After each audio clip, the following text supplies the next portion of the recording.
Hey everybody, it's Jason Blaha here. You guys know what time it is? Time to talk about current events in the online fitness community. And for those of you who say, I don't like these sort of videos, Jason, saw the title of the video when you clicked on it. You guys have over an hour of training vlogs from me every single week.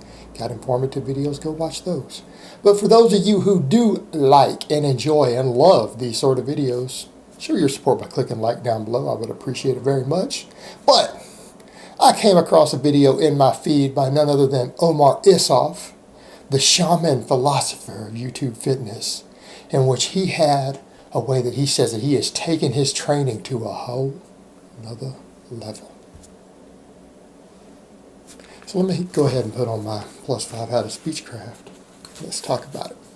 So, what was Omar's magic tip for going to the HNL? Doesn't get on his phone between sets. Now, he claims that he has seen a tremendous improvement in the training quality that he's got, and he learned it from his friend, Dr. Glutes himself, because we've all seen him now in more detail than we might want to, Dr. Eric Helms, PhD. Now, that's the funny thing. It seems like Omar is just trailing behind anything that Eric says. And so is Jeff Niffer. Like, both of them are total fangirls right now with Eric. It's just like they worship everything that Eric says, even though Eric doesn't really have any gains in spite of having done a cycle of one of the strongest anabolics known to man, publicly and admittedly. It's like, okay, that's fine. But over to the point, here's what I would say with what Omar's talking about. It's going to depend on your personality type. This is the sort of stuff when we start talking about motivation, we're talking about what sort of personality that you are. That matters as far as the way that you go about this. And every coach on earth knows this. When they deal with different lifters, even powerlifting coaches note that introverts and extroverts, for example, seem to approach lifting differently in terms of the way that you have to get them in their zone. All right? Here's what I'm going to say with this. I can now tell you a whole lot about Omar's personality and Eric's, both based upon this, that they're both introverts. Because as an extrovert, that wouldn't actually be true.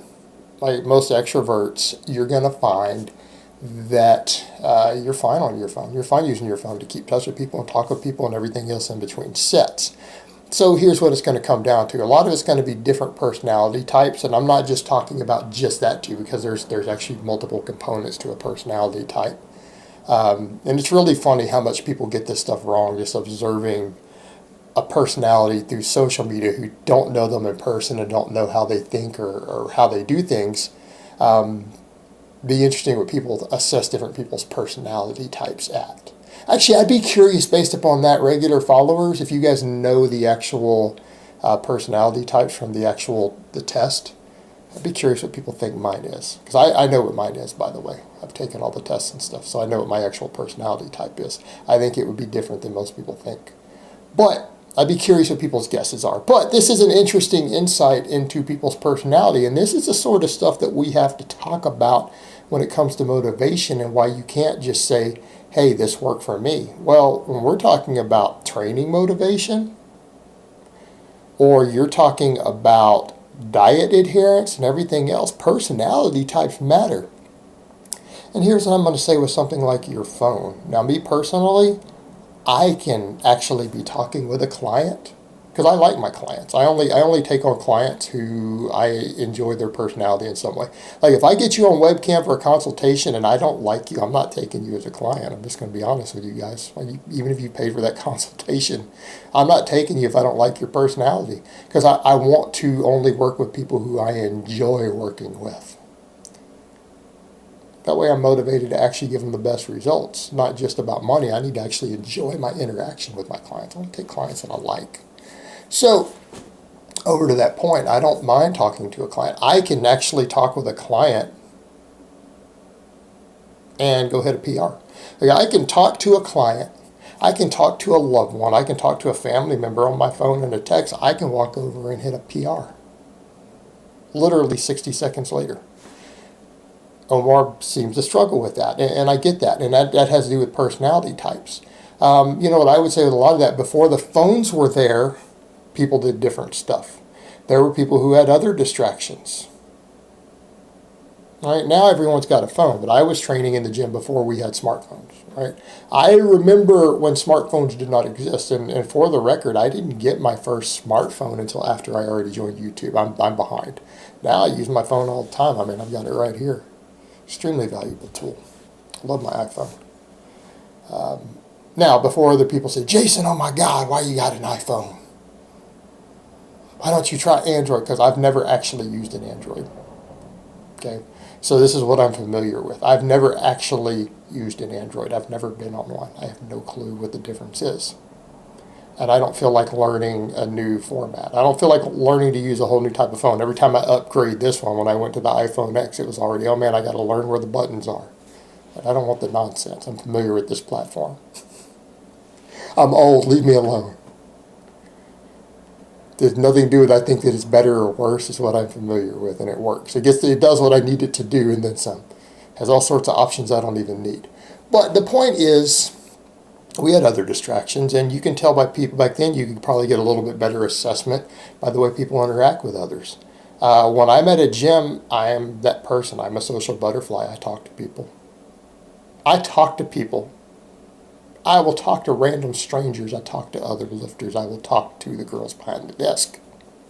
That is what I do. And there are people who are like it. A lot of people like that. I'm a social butterfly at the gym. And so for me to be on my phone talking to people between sets is fine. Now, what I thought was interesting, he also said, well, if you're power building, if you're doing, it's like 2 to 3 minute breaks. Like, why are you talking about 2 to 3 minute breaks? I thought you were dealing with exercise science people. What are even all the experts who he even likes, what are they saying? 3 minutes. Maximum gains on any primary exercise, at least 3 minutes. Now, I would say it's fine. Single joint exercises, little small fluff movements, you could cut down to a minute or two in some cases. That's fine because they're not your primary stimulus. Yeah, your primary growth in your biceps is not from your curls. It just isn't. If it is, then your training sucks. It's a secondary exercise. Just trying to get metabolic fatigue, it's not as big of a deal. Your primary exercises, if you're using them for growth purposes with near limit sets, you're going to be training at least 3 minutes. It's not 2 to 3, it is minimum 3. Okay, that's not what I say, that's what the research says at this point. What the science-based people say. They've got studies looking at this. That is your baseline, is 3 minutes. Because you can lift more weight per set for the same number of reps. But I get it. Speed work is different. I actually don't do that stuff during speed work. People say, why? Because speed work is anywhere from 30 to 90 seconds between sets. And so if I do a setup for a deadlift every 30 seconds, I walk back over to the platform for, say, 20 singles on the deadlift, even if they end up being 60 seconds apart between me getting the camera, starting and stopping, walking over, because I film all of them. Yeah, I mean, I don't have time to mess with stuff like that. Same thing, speed bench, speed squats, 90 seconds between sets, right? It's 90 seconds between sets. But it doesn't take that long. Let's say you do 5 sets or 9 sets or whatever it is that you're doing. You're only talking about maybe 20 minutes tops. It is no more than 20 minutes. It's 10 to 20 minutes, depending on what you're doing, right? 10 to 20 minutes to complete all your speed work. Well, it's not a big deal. So let's say you do it, you have that for speed squats and then speed deads where you can take a break between, you socialize between the 2 exercises. Because I separate mine out. Like, I take at least 10 minutes between exercises unless I get to my final fluff work, right? And that's fine. So, I mean, I have my phone handy. And it doesn't distract me at all. But if you're the sort of person who lives in their own head entirely, if you're very introverted, your phone is going to re-distract you away from the focus of the training. But different people's flow state, as he put it, flow state is actually about a continual state. Flow state is not just about the flow that's going on during the actual training. It's about the other stuff revolving around it to where you can do it on the fly. But what you're going to find is that someone who's more introverted, to achieve flow state, they have to kind of stay inside themselves and they can't have external distraction. They block everything out. Someone who's more extroverted thrives on the external and draws it in and just refocuses. So honestly, it really is going to depend upon your personality type. I would say that's a big factor. And so when Omar puts it out, I think it's important to understand that, is that if you understand your personality types and you understand these things, you will understand how internal and external factors can influence your motivation for training. They can influence your motivation for diet adherence. That's why certain diet styles, for example, work for some people and they can't work for others. Okay? There's a reason flexible dieting will allow some people, like Greg Doucette, to get to 7% body fat and to stay at 9 or 10% year round, right? And for someone else, you will be 30% body fat if you attempt this sort of flexible dieting, where you allow yourself 2 donuts. Okay? It doesn't work for everybody. It has to do with personality types. All this has to do with personality types. Personality types affect your relationship with food. Personality types affect your motivation for training and how you focus.